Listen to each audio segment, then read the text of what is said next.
이제 묵도함으로 오후 예배 시작하겠습니다.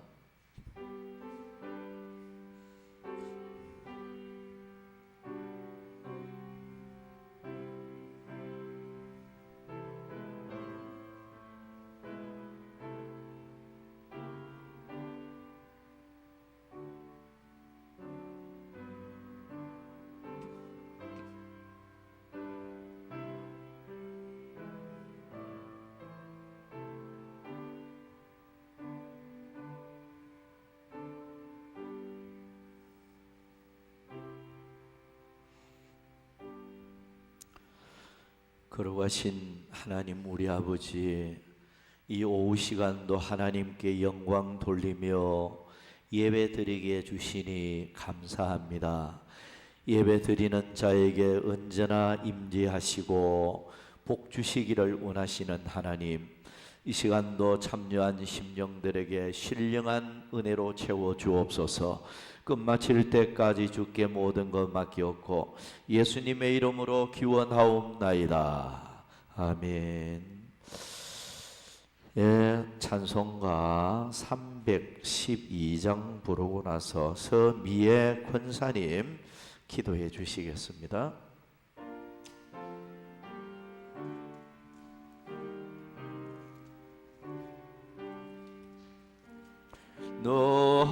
하나님께 이끌리오 일평생 주만 바라며 어려울 때에 주시고 언제나 지켜주시리. 저 크신 사랑 믿는 자 그 반석 위에 서리라. 너 설레는 맘 가다듬고 희망 좀 기다리면서 그네로 신주의 뜻과 사랑의 만족하여라. 올해를 불러주신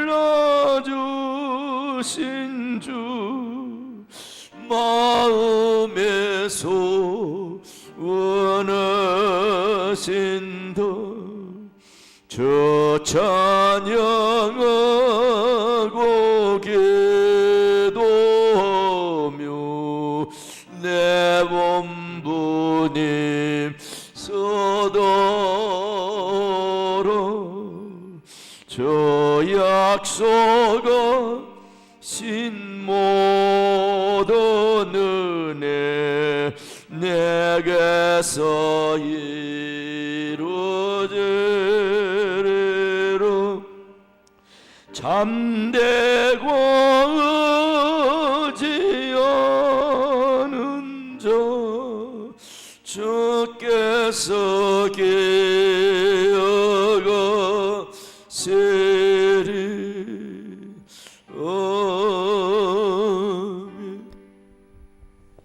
이제 우리 다 같이 기도하겠습니다. 우리의 힘과 능력 되시는 사랑의 하나님 아버지, 오늘 또 이렇게 아버지 찜통더위 속에서도 우리를 지켜주시고 이 오후의 예배 시간에 아버지 은혜 받게 하시니 감사드립니다. 아멘. 언제나 허물 많고 죄 가운데 살아가는 저희들입니다. 하나님, 이 시간도 주님의 보혈의 필로 깨끗하게 하여 주시고 아멘. 언제나 우리에게 복 주시기를 원하시는 주님 앞에 우리는 허물 때문에 복을 받아 누리지 못할 때가 참으로 많습니다. 언제나 하나님 말씀 위에 아버지 하나님 정말 우리의 간역을 맞추어서 살아가는 저희들이 되게 하여 주시옵소서. 아멘. 세상 이렇게 아버지 악하여지고 아버지 하나님 정말 사회 환경도 너무나도 악하여지고 지구 환경도 아버지 하나님 이렇게 악화되어가는 가운데 우리가 살아갑니다. 작년하고 올해가 또 너무나도 틀린 환경 속에 살아갑니다.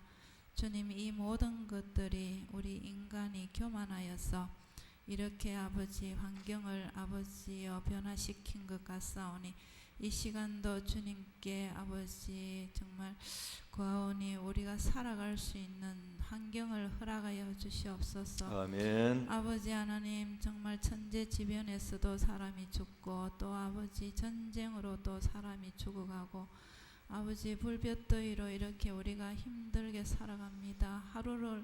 하루가 틀리는 날씨 속에 우리가 살아가니 우리 후세들이 어떻게 이 환경에서 살아갈지 아버지 우리가 다시 하나님께 겸손히 나아갈 수 있는 저희들이 되게 하여 주시옵소서. 아멘. 또 아버지 세계 아버지 청소년 축제 잼볼이 새만금에서 열리고 있습니다.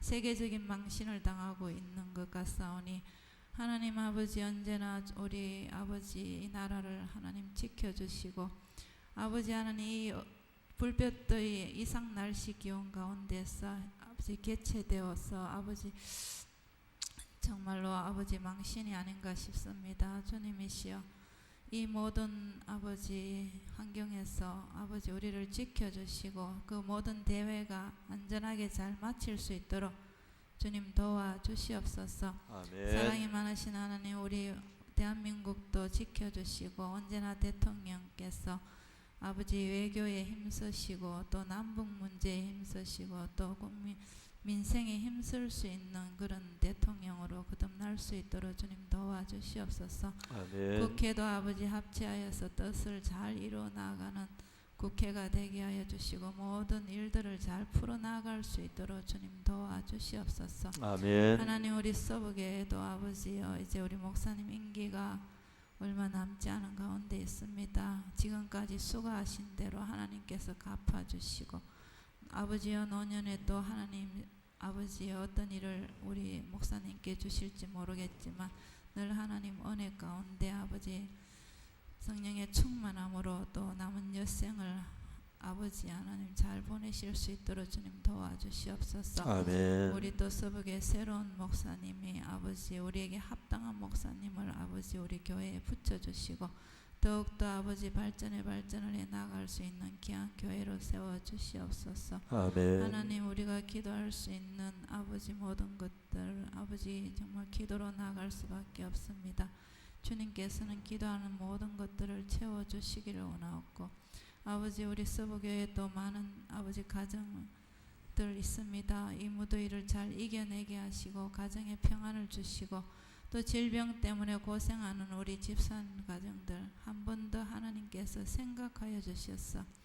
그 가정이 아버지 하나님 위로자 되신 하나님께서 위로와 아버지 하나님 은혜가 충만하여져 아버지 하나님 모든 아버지 질병 가운데서도 헤쳐나갈 수 있는 능력을 허락하여 주시옵소서. 아멘. 사랑이 많으신 하나님 오늘 또 우리 목사님 또 귀한 말씀을 또 우리들에게 대언하십니다. 주님 오늘날까지도 귀한 말씀을 주셔서 은혜 받았지만 오늘 이 시간도 귀한 말씀으로 우리에게 주실 때 정말 아버지 은혜 많이 받는 시간 되게 하시고 우리 마음밭에 심어져서 30배, 60배, 100배의 결실을 맺을 수 있는 귀한 시간 되게 하여 주시옵소서. 아멘. 또 여름 휴가로 또 아버지 이 자리 채우지 못한 심령들 또 아버지 어디 가나 눈동자같이 지켜주시기를 원하옵고 이 모든 말씀을 우리를 구원하신 예수님의 이름으로 기도드리옵나이다. 아멘. 아멘.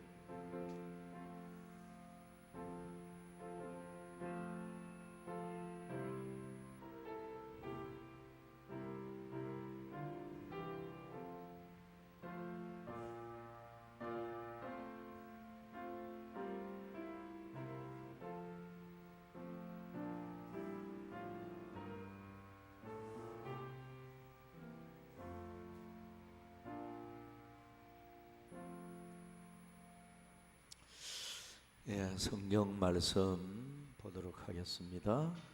다니엘 3장,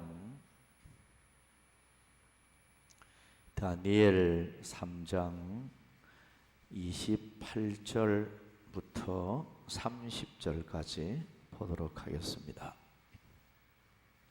28절 제가 읽어드리겠습니다. 느부갓네살이 말하여 이르되 사드락과 메삭과 아벳느고의 하나님을 찬송할지로다. 그가 그의 천사를 보내사 자기를 의뢰하고 그들의 몸을 바쳐 왕의 명령을 거역하고 그 하나님 밖에는 다른 신을 섬기지 아니하며 그에게 절하지 아니한 종들을 구원하셨도다.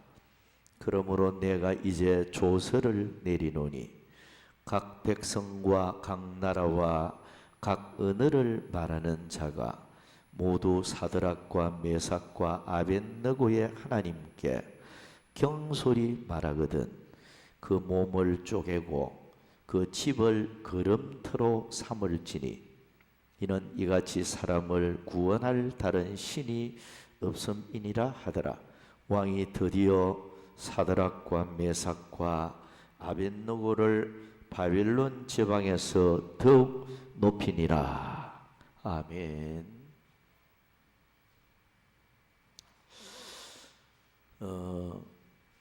이 시간은 다니엘과 다니엘의 세 친구들, 원래 본명은 다니엘의 세 친구들이 하냐냐, 미사엘, 아사랴라고 하죠. 근데 이제 바벨론에서 이름을 그들이 계명을 시켜서 사드락, 메삭, 아벳느고로 이름이 그렇게 계명이 되어져서 불러준 거예요. 그러나 원래는 하냐냐, 미사엘, 아사랴입니다. 바벨론이 유다 나라를 침공을 하고 결국 이제 많은 사람을 포로로 끌고 갔잖아요. 그 끌려갈 때에 바로 다니엘도 그 다음에 다니엘의 세 친구들 하냐냐, 미사엘, 아사랴도 함께 끌려간 거예요. 그래서 끌려간 사람 중에서 총명하고 똑똑하게 보이고 앞으로 좀 바벨론에서 학문 뭐 이런 것도 좀 잘 가르치고 그 다음에 바벨론의 문화 이런 것도 좀 잘 가르쳐서 왕실에 또 귀한 이런 일꾼으로 좀 써야 되겠다 이렇게 생각을 하고 결국 다니엘 그리고 하냐냐, 미사엘, 아사랴도 이렇게 바벨론의 언어, 문화 뭐 이런 것을 이제 배우고 하는 그런 과정에서 저는 이것을 다니엘도 그렇고 다니엘의 세 친구들을 보면서 이 시대를 사는 성도가 하나님 앞에 정말로 성공적인 신앙생활을 하고 하나님 앞에서나 사람 앞에서 은총과 기중이 여김을 받고 또 인정을 받고 이렇게 축복을 누리기 위해서는 어떤 자세를 가져야 되는가? 이 다니엘과 세 친구들을 통해서 우리에게 너무나도 잘 가르쳐주고 있다. 이런 면에서 여러분들이 다니엘과 다니엘의 세 친구들을 보면서 여러분들의 신앙생활에 그런 그 어떤 도전을 받아야 되고 그들이 가졌던 그 아름다운 신앙심을 오늘 우리도 닮아야 되고 그런 믿음을 소유해야 된다 하는 것을 교훈을 받고요. 이 다니엘도 그렇고 다니엘의 세 친구들은 어떻게 보면 인간적으로 생각하면 불행한 사람들이잖아요. 포로로 끌려가고 이국만리 본국을 떠나서 그렇게 끌려가서 그 다른 나라 언어를 배우고 문화를 배우고 그 다음에 심지어는 바벨론의 신을 섬기도록 이렇게 또 우상 숭배를 하도록 유도를 또 하잖아요. 그러면 여러 가지 환경을 보면 악조건이고, 그런데 다니엘도 그렇고 세 친구들도 그렇고 그곳에서 왕부터 시작을 해서 모든 사람들에게 하나님은 어떤 하나님이다, 하나님을 보여준 거예요. 그래서 느부갓네살 왕이 다니엘과 세 친구들을 보면서 하나님만이 참신인 것을 고백을 하게 되고, 이들을 통해서 많은 사람들이 하나님은 어떤 신이라는 것을 깨닫게 되는 이런 그 계기를 또 맞이했거든요. 그러니까 다니엘과 세 친구들은 어디를 가든지 발바닥이 닿는 그곳에서 하나님을 보여주는 그런 그 삶을 살았다 하는 것을 보면서 오늘 우리도 무엇을 하든 어디에 있든 우리 삶 속에서 하나님을 보여주고 하나님의 영광을 드러내는 이런 삶이 되어져야 할 것이다. 특별히 다니엘과 세 친구들을 보면서 하나님이 정말로 기뻐하는 신앙생활은 어떻게 해야 되는가? 또 하나님 앞에 정말로 축복을 누리기 위해서는 어떤 자세로 신앙생활을 해야 하는가? 이런 거를 이 다니엘과 하냐냐, 미사엘, 아사랴 이 네 사람을 통해서 너무나도 잘 보여주고 있다. 이런 면에서 우리도 이 사람들의 신앙을 본받고자 하는 이런 마음으로 몇 가지 교훈을 하도록 하겠습니다. 자, 첫째는 악조건 속에서도 자신을 더럽히지 않기를 뜻을 정한 사람들입니다. 다니엘 1장 8절과 그리고 15절에 보면 8절에 보면 다니엘은 뜻을 정하여 왕의 음식과 그가 마시는 포도주로 자기를 더럽히지 아니하리라 하고 자기를 더럽히지 아니하도록 환관장에게 구하니 15절에 가서 보면 열흘 후에 그들의 얼굴이 더욱 아름답고 살이 더욱 윤택하여 왕의 음식을 먹는 다른 소년들보다 더 좋아 보인지라. 자, 여러분, 이 다니엘도 그렇고요, 하냐냐, 미사엘, 아사랴도 그렇고 바벨론에서 왕실에서 그냥 적당하게 그 사람과 타협하고 그 사람들이 시키는 대로 고분고분하게 말 듣고 그 사람들의 삶에 이렇게 젖어서 살면 출세의 길이 열리는 거예요. 근데 이 다니엘과 세 친구들은 뜻을 정했다. 뜻을 정했다고 했거든요. 이 뜻은 원문적으로 보면 마음을 가리켜요. 마음의 뜻을 정했다는 거예요. 그 뜻은 왕실에서 왕의 진미를 먹고 왕이 마시는 포도주를 마시게 해도 이걸 먹어서는 안 되겠다. 다른 사람 같으면 영광으로 생각하고 왕의 진미와 왕이 마시는 술도 마시고 그렇게 하지 않겠습니까? 그런데 다니엘과 세 친구들은 마음에 작정을 한 거예요. 뜻을 정해서 우리 자신을 더럽히지 아니해야 되겠다. 그럼 여기 지금 이 말, 조금 전 읽은 말씀을 보면 왕의 음식과 그가 마시는 포도주로 자기를 더럽히지 아니하리라 하고 자기를 더럽히지 아니하도록 환관장에게 구하니. 자, 이 말씀을 가만히 들여다보면 지금 왕의 진미를 먹고 왕이 마시는 포도주를 마시면 더럽게 죄를 짓는다는 걸 지금 고백하고 있는 거죠. 더럽히지 아니하리라. 이 고백을 보면서 왕의 진미와 포도주를 마시면 하나님 앞에 자신들을 더럽힌다, 죄를 짓는다, 이걸 지금 느끼고 알고 있는 거예요. 그러니까 우리를 더럽히지 않도록 해야 되겠다. 그러니까 이 더럽히지 않기 위해서 환관장에게 요청을 한 거예요.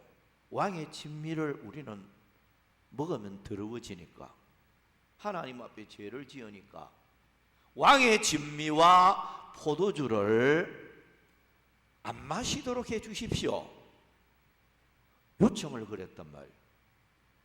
그러면 이제 성경에 자세한 게 안 나타나는데요, 신학적으로 어떻게 왕의 진미를 먹으면 또 왕이 마시는 포도주 이런 걸 마시면 어떻게 신앙적으로 더러워진다고 생각을 했을까? 근거가 있단 말이에요. 다니엘도 그렇고 세 친구들이 이거 먹으면 우리는 하나님 앞에 더러워지고 죄를 짓는다, 이걸 알았다는 거예요. 그래, 무언가 있으니까 뜻을 정해서 거부를 했거든요. 안 먹도록 해달라, 이랬단 말이에요. 그래서 이것을 학자들은 여러 학설이 있지만은 한 두 가지를 저는 그 학설을 그거를 좀 받아들이게 되는데, 하나는 그 음식이 구약 시대에 유대인들이 지켜야 할 규례에 맞지 아니했다는 거예요. 성경적으로 그 음식과 포도주, 이게 구약 시대에 유대인들이 지켜야 할 규례에 어긋났다는 거예요. 그러니까 이걸 먹으면 우리를 더럽힌다, 죄 짓는 것이다, 이런 생각을 했다는 거예요. 그래서 거부하기로 요청을 했다는 것이고, 또 하나는 이 바벨론의 이방인들이 하나님을 잘 믿는 사람도 아니고 완전히 다른 신을 섬기는 우상 숭배자들이 주로 있는 공간이잖아요. 근데 그 이방인들이 음식을 만든 후에 음식을 만들어 놓고 먹기 전에, 식사를 하기 전에 그들의 신 우상에게 이 음식을 어느 정도 바치고 그렇게 먹도록 하는 이런 것이 있었기 때문에 이 음식을 거부를 했다. 그러니까 음식을 만들어 놓고 먹기 전에 자기 신에게 먼저 어느 정도 음식을 드리고 그 다음에 음식을 먹는 이런 그 풍속이 있었기 때문에 이 다니엘과 세 친구들이 그 음식과 포도주를 거부했다, 이런 그 학설입니다. 아무튼 이 다니엘과 세 친구들은 뜻을 정해서 우리는 더럽히지 아니해야 되겠다. 이 중심은 어떤 중심입니까? 완전히 하나님 중심이에요. 적당하게 믿지 않는 그 불신자들 속에서 이렇게 적당하게 같이 어울려서 살면 출세의 길이 열리고 잘 될 텐데 뜻을 딱 정해가지고 하나님 앞에 우리는 더럽히지 않아야 된다. 이런 자세가 딱 되어 있는 거죠. 여기 뜻이라는 히브리어를 보면 리뽀라는 낱말로 되어 있어요. 리뽀라는 낱말 자체가 그의 마음, his heart 이렇게 영어로 말을 할 수 있는데 마음을 가리키는, 마음을 딱 지키는 이런 자세. 그러니까 어떤 환경이 아무리 우리를 더럽히려고 해도 하나님 앞에 내 자신을 지켜서 더럽히지 않아야 되겠다. 이런 자세가 딱 되어 있는, 그러니까 신앙 양심을 지켜야 되겠다. 신앙 양심을 더럽히지 않기로 딱 마음의 결의가 되어 있는 이런 사람들이 바로 다니엘과 세 친구들이었다 하는 걸 보면서 이 시대는 참 믿음 생활을, 교회 생활을 하면서도 선한 양심 지키기가 참 어렵습니다. 저는 교인들을 보면서요, 적당하게 막 타협하면 막 그냥 말씀도 적당하게 범해도 환경 따라서 막 적당하게 뭐 이렇게 적응해 가면서 막 하나님 말씀에 자꾸 어긋나도 막 적당하게 살고 막 이러면 뭐 편하고 뭐 이렇게 좋을 텐데, 근데 여러분 참 신앙이라는 것은 하나님은 그런 마음을 기뻐하지 않습니다.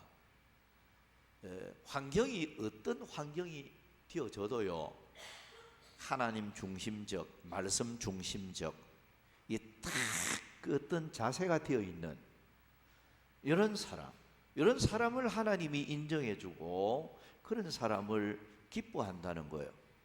근데 말세는 신앙생활 하는 분들이 뭐 몰라서 말씀을 범하는 건 아니죠.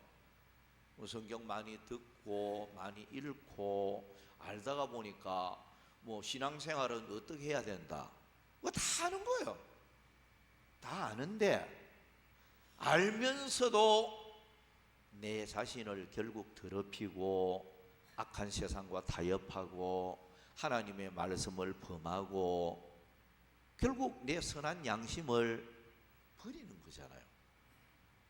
이걸 보면서 우리는 다니엘과 세 친구들을 통해서 배워야 돼요. 이 사람들은요, 딱 뜻을 정해놓고 환경이 어떤 환경이 되어질지라도 하나님 앞에 우리 자신을 더럽혀서는 안 된다.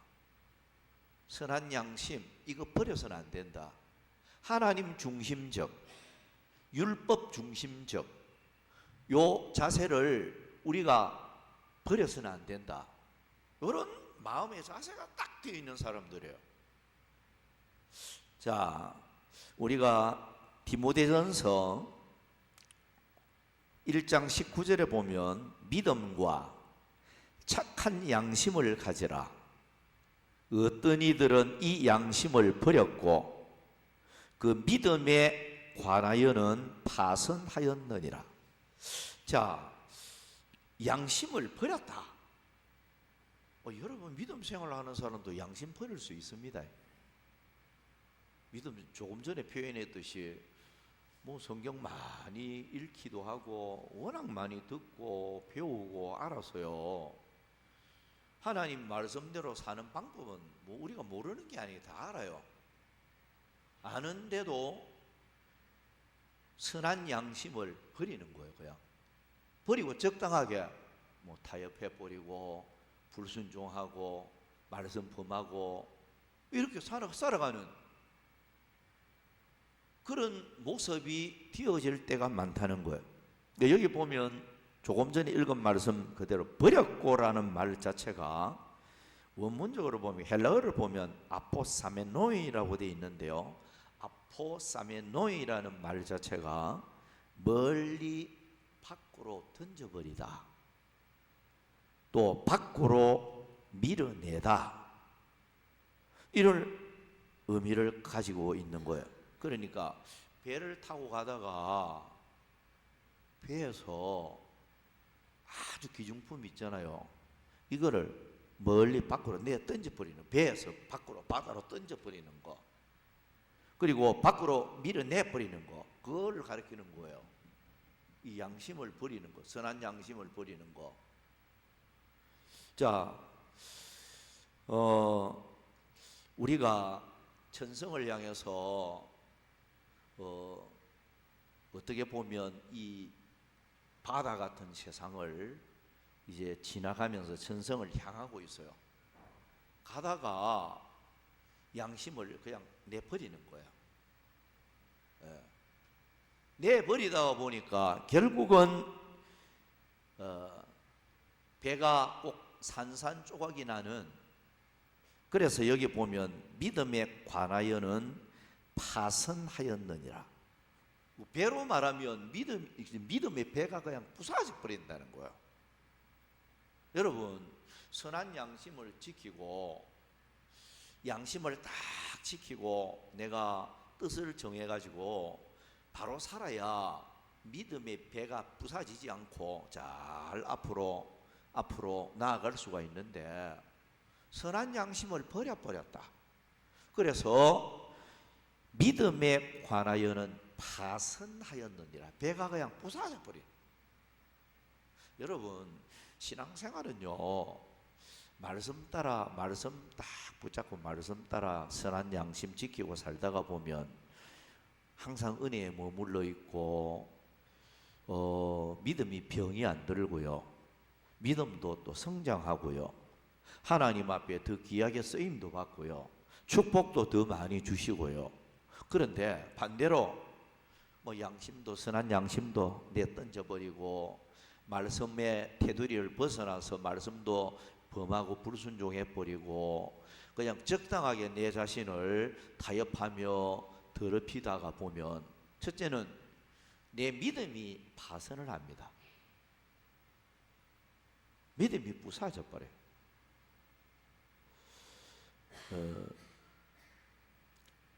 길거리에서 어떤 분을 만나니까, 목사님, 직장 때문에 지금 교회를 못 나가서요. 집사님, 예, 교회 나오세요. 직장 때문에 교회 생활을 지금 잘 못하고 교회를 못 나온다. 그러면 뭘 버린 거예요? 선한 양심 버리는 거예요. 그죠? 결국 돈 벌기 위해서 던져버리는 거잖아요. 선한 양심. 그죠? 그러면 어떻게 되느냐? 이게요, 한 주간 두 주간 빠지고 나면 양심에 가착이 좀 돼요. 아이고, 주일 성수도 못하고 돈 번다고 그러면서 양심이 좀 아파요. 근데 여러분, 한 달 가고 두 달 가보세요. 나중에는요, 양심이 마비가 돼버려요. 전혀 제 하나님 앞에 죄송한 생각도 안 들고, 그럼 어떻게 됩니까? 믿음이 파선해 버리는 거예요. 배가 그냥 침몰해 버리는, 믿음의 배가 침몰하는 거예요. 이런 결과가 나타나게 된다는 거죠. 그런 면에서는 우리가 다니엘과 세 친구들은 어떤 그런 유혹과 악조건 속에서도 뜻을 정해서 하나님 앞에 우리 자신을 더럽히지 아니해야 되겠다, 그런 확실한 신념이 딱 되어 있는 거예요. 그러니까 이들은 타협이 안 되었습니다. 타협이 안 되는 거예요. 자, 이런 믿음은 한마디로 일사각오가 되어 있는, 일사각오가 되어 있다는 것은 죽을 각오가 되어 있는 거예요. 네, 오늘 주일학교 설교를 하면서 우리 애들과 앉혀놓고 내가 이 다니엘의 세 친구 이야기를 좀 했어요. 근데 느부갓네살이 한 30m가 되어지는 거대한 신을 만들었죠. 또 그 부처처럼 말이죠. 60규빗이니까 높이가 금으로 만든 거예요. 순금으로 만든. 60규빗 같으면 한 30m 되거든요. 그게 뭐 높은 큰 뭐 부처처럼요. 금을 가지고 신상을 만들어 놓고 이제 기념하기 위해서 낙성식을 거행을 했다면 그 금으로 뭐 어마어마한 그것도 넓이는 2.5규빗입니다. 그러니까 뭐 한 5규빗이죠. 5규빗이니까 한 2m 50 되겠네요. 5규빗 이래 되니까 2m 50 정도 넓이. 예, 30m 가까이 60규빗이니까요. 금으로 큰 거대한 신상을 만들어 놓고 나팔, 피리, 뭐 온갖 악기 소리를 불 때에 낙성식을 거행할 때에 모든 사람이 거기에 절해라. 그 신에게 우상에게 절해라. 만약 절하지 않는 자는 풀무불 속에 던져서 태워 죽이겠다. 이제 이게 음명이 내려진 거예요. 왕명이 내려졌죠. 근데 내가 애들한테 물었어요. 한 사람 한 사람. 그러면 이 금신상하게 절하면 이 하나님이 기뻐하는 일이 아니고 우상 숭배인데 그럼 절 안 하면 불 속에 던져가지고 새카맣게 타 죽는데 어떻게 할 거냐 물었어요. 물으니까 전부 다 안 한다는 거예요. 절 안 한다는 거예요. 그러면 절 안 하면 죽는데 불에 타 죽는데 하니까 불에 타 죽더라도 절 안 한다는 거예요.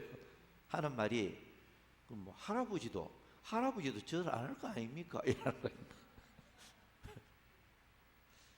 그래서 나도 안 하지. 그랬는데 근데 이게 쉬운 일이 아니에요. 절하면은 풀무불 속에 던져서 타 죽는데요. 근데 이거를 사실 나 절 안 하겠다. 이게 쉬운 거 아니에요. 이게 죽을 각오가 되어 있는 사람이 이게 절 안 하는 거지. 그러니까 다니엘 같은 경우는 죽을 각오가 되어 있었기 때문에 사자굴에까지 던짐 받았잖아요. 다니엘의 세 친구들 풀무불 속에 세 명이 던짐을 받았는 것도 죽을 각오가 되어 있었기 때문에 우상에게 우리는 절 못한다. 절 안 한 거예요. 그러니까 이 죽을 각오가 되어 있는 사람들이니까 그만큼 뜻을 딱 정해 있는 거예요. 죽을지라도 하나님의 말씀은 사수해야 되겠다. 이런 그 결의가 딱 되어 있는 사람이죠. 근데 요즘 교회 안에 예수 믿는 사람들이 정말 이런 자세가 되어 있는 사람이 얼마나 있을까? 이런 생각이 많이 들어요. 예? 뭐 적당하게 타협하잖아요. 우리가 신앙생활을 하면서. 근데 이런 죽을 각오가 되어 있는 사람이었기 때문에 결과적으로 보면 하나님을 보여주는 사람이 되었어요. 자, 보세요. 다니엘이 사자굴에 던짐 받아도 다른 사람 같으면 사자들이 배가 고파서 다니엘 같은 한 사람 뼈까지도 다 그냥 씹어 먹었을 거예요. 근데 사자들이 멀뚱멀뚱하게 다니엘 옆에서 구경만 하고 있었잖아요. 그러니까 결국 다니엘을 사자굴에서 다시 건져 올려서 다니엘을 정말로 하나님이 함께하는 사람, 하나님의 신이 다니엘을 지켜주셨음을 알고 다니엘을 더 높이 또 귀하게 이렇게 서잖아요. 또 다니엘의 세 친구들도 마찬가지예요. 풀무불 속에 세 사람 던졌잖아요. 세 사람 던졌는데 그 풀무불 속에 결국 네 사람이 되어버리잖아요. 성경에 자세한 기록이 안 돼 있는데 한 사람은 신의 아들처럼 보였다는 거예요. 근데 이 보통 사람이 아니란 말이에요. 두 가지를 우리가 생각을 할 수 있는데, 하나는 천사였거나 아니면 예수님이 그 자리에 나타났든지 이렇게 추정을 할 수 있어요. 아무튼 사람은 아니란 말이에요. 한 사람은 세 사람을 던졌는데 네 사람이 됐다. 근데 한 사람은 신의 아들처럼 그렇게 보였단 말이에요. 이걸 볼 때 죽으려고 작정을 하니까 정말로 말씀 붙들고 말씀 따라 살고 하나님 앞에 바로 살겠다는 이런 중심으로 사니까 주님의 특별한 보호의 은총이 나타났다. 보호의 은총만 나타난 게 아니고 결국 풀무불 속에서 건져서 머리 하나 안 타고 몸 하나 거슬린 데도 없이 온전하게 살아있는 그 모습을 보면서 사드락 메삭 아벳느고의 하나님이 참신이다, 그분만이 우리를 지켜주고 보호하시는 신이다, 이걸 느낄 수밖에 없었는 거예요. 그러니까 사드락 메삭 아벳느고가 하나님을 그대로 보여주는 이런 신앙생활이 된 거예요. 그러니까 정말로 풀무불 속에서도 구원을 받고 건짐을 받고 사자굴에 들어가도 또 구원을 받고 이런 실제로 일어나는 일을 통해서 하나님은 살아계신 하나님, 이들을 지켜주시는 하나님, 이들을 보호하시는 하나님, 이들의 기도를 응답하시는 하나님, 그것을 삶을 통해서 그대로 보여준 거예요. 자, 여러분, 신앙생활을 진짜 잘하는 사람들은 신앙생활을 통해서 하나님을 보여주죠. 그래서 참 믿음 생활을 잘하는 사람들일수록 야, 참 저 사람 보면 정말로 하나님 살아 계시는 것 같고 저 사람 믿음 생활하는 거 보면 참 정말로 눈에 보이지 않는 하나님이 저 사람과 함께하는 것을 느껴진다, 이런 어떤 것을 느낌을 받잖아요. 그러니까 이 다니엘과 세 친구들은 그런 신앙생활을 했기 때문에 자기의 하나님을 그대로 보여주는 그런 결과를 가지고 왔고요. 그리고 우리가 여기서 배울 수 있는 게 정말로 일사각오로 죽을 각오하고 하나님 앞에 신앙생활을 바로 하니까 죽는 자는 사는 거예요. 살고자 하는 자는 죽는다고 했잖아요. 근데 정말로 주님을 위해서 말씀 앞에 바로 살기 위해서 죽을 각오가 되어 있는 사람은 하나님이 그 사람 살립니다. 그 사람을 귀하게 쓴다는 거죠. 이런 면에서 오늘 우리는 이들을 통해서 신앙의 아름다운 모습을 또 닮아야 되겠고 또 배워야 되리라 생각을 합니다. 두 번째는 항상 기도하는 사람이었습니다.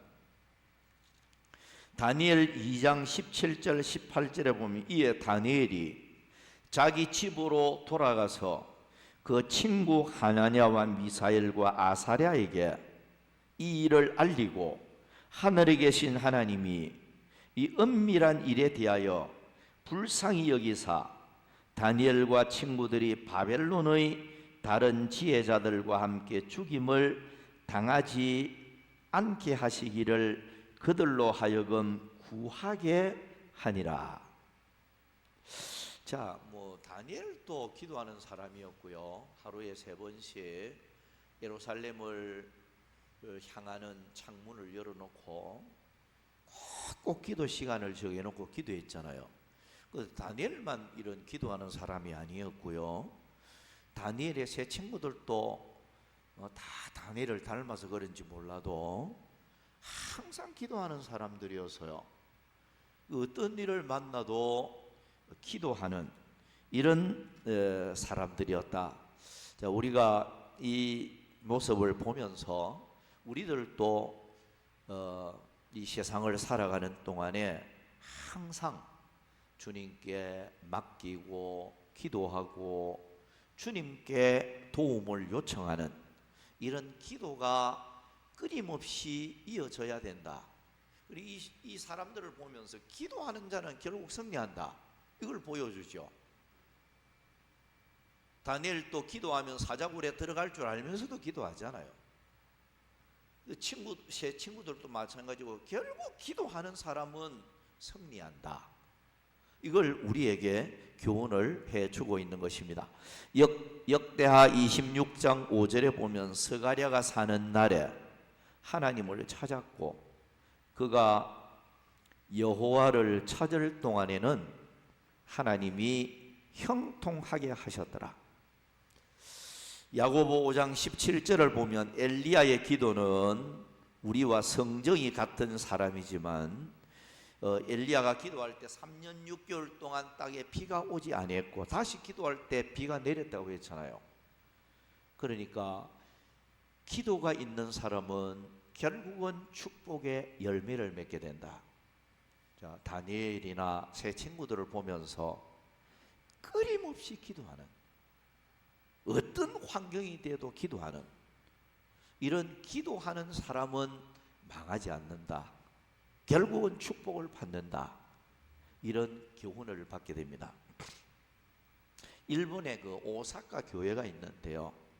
오사카 교회가 개척한 지 몇 년이 안 되어서 수십억을 들여서 교회를, 굉장히 아름다운 교회를 지었습니다.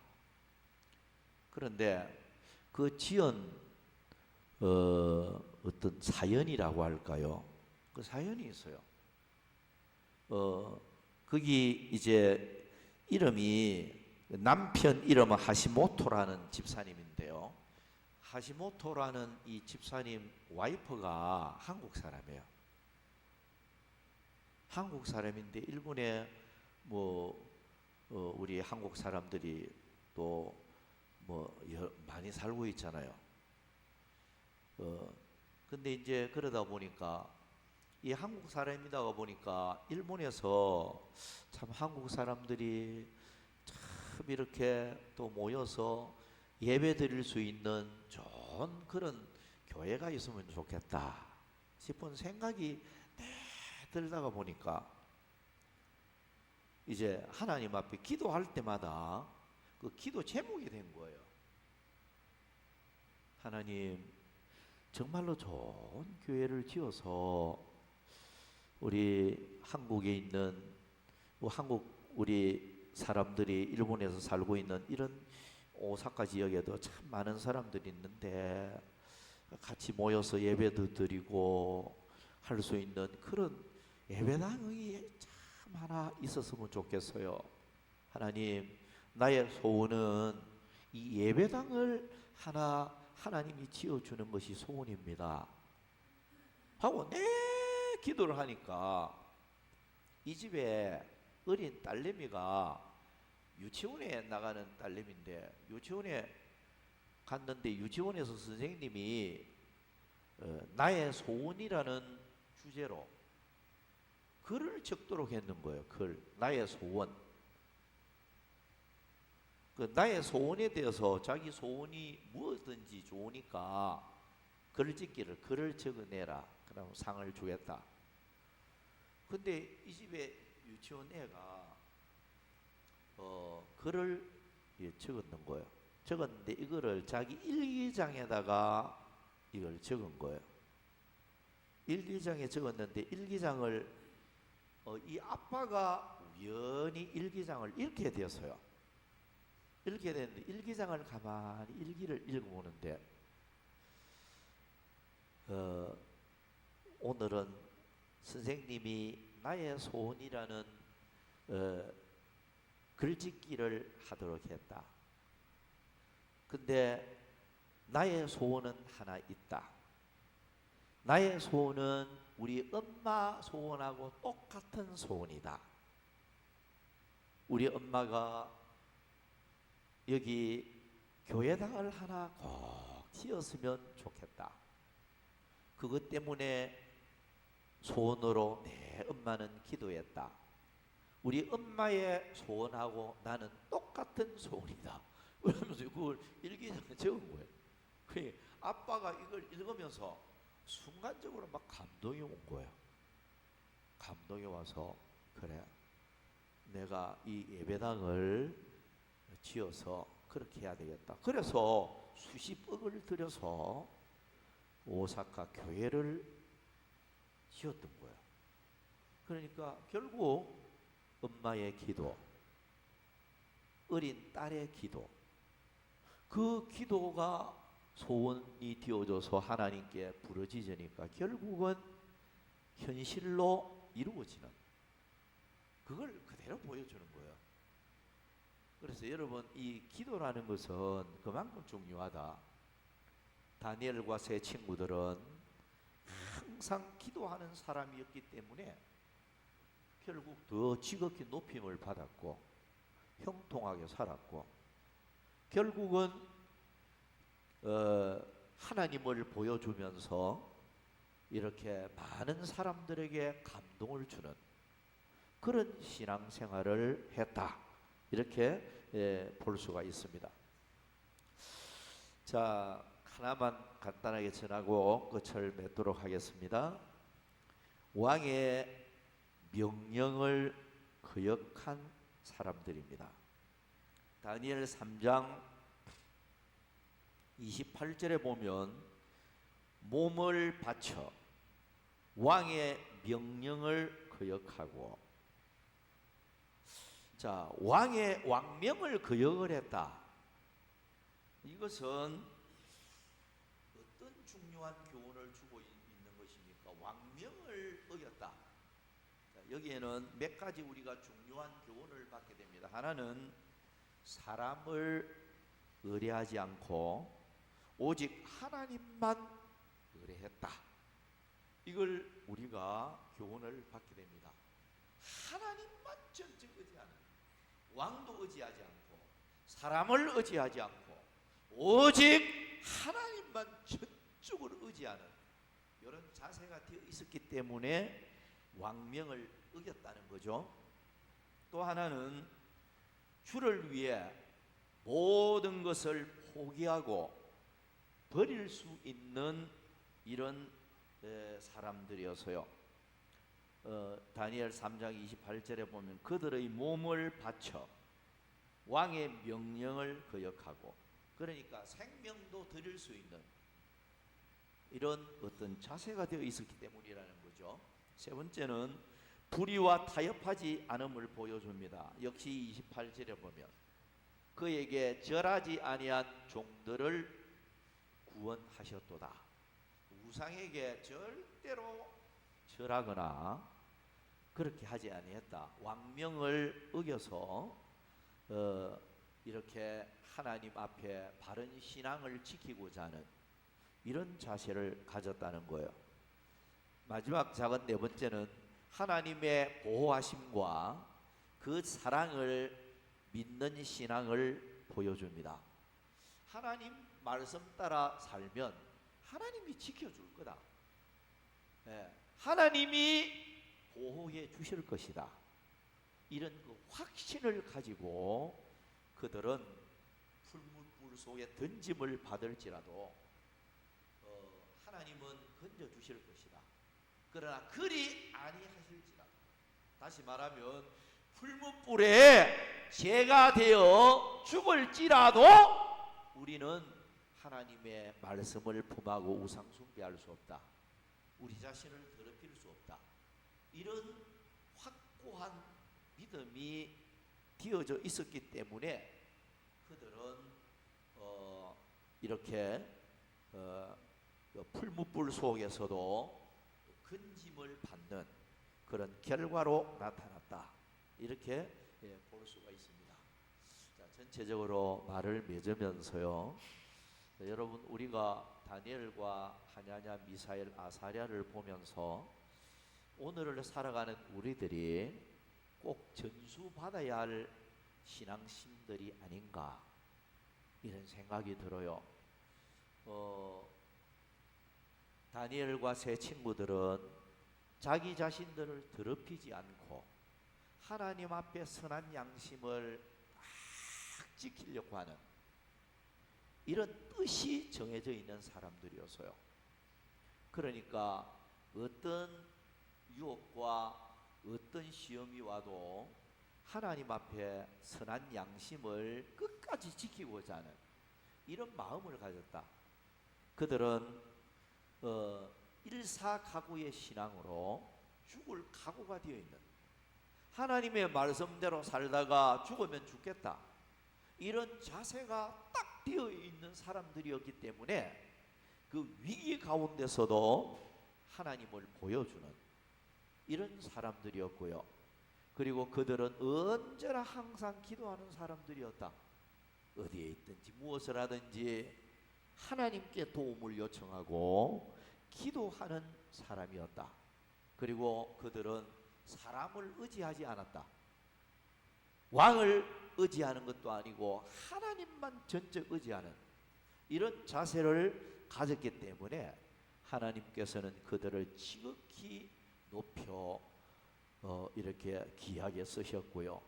그리고 하나님 앞에서나 사람들 앞에서 존귀와 은총을 입도록 하는 한 시대를 멋지게 성공적인 이런 삶을 살아가게 해주시는 은혜가 하나님 앞으로부터 나타났다. 우리가 이 사람들을 보면서 우리도 이런 아름다운 신앙을 배워서 이 시대를 우리가 선한 양심 끝까지 잘 지키며 항상 기도하며 기도한 것을 응답을 받고 하나님만 전적으로 의지하는 이런 신앙을 통해서 우리가 믿음으로 승리하는 우리의 삶이 되어져야 되겠습니다. 오늘 여기까지 말씀을 드리고 찬송합니다. 찬송가 347장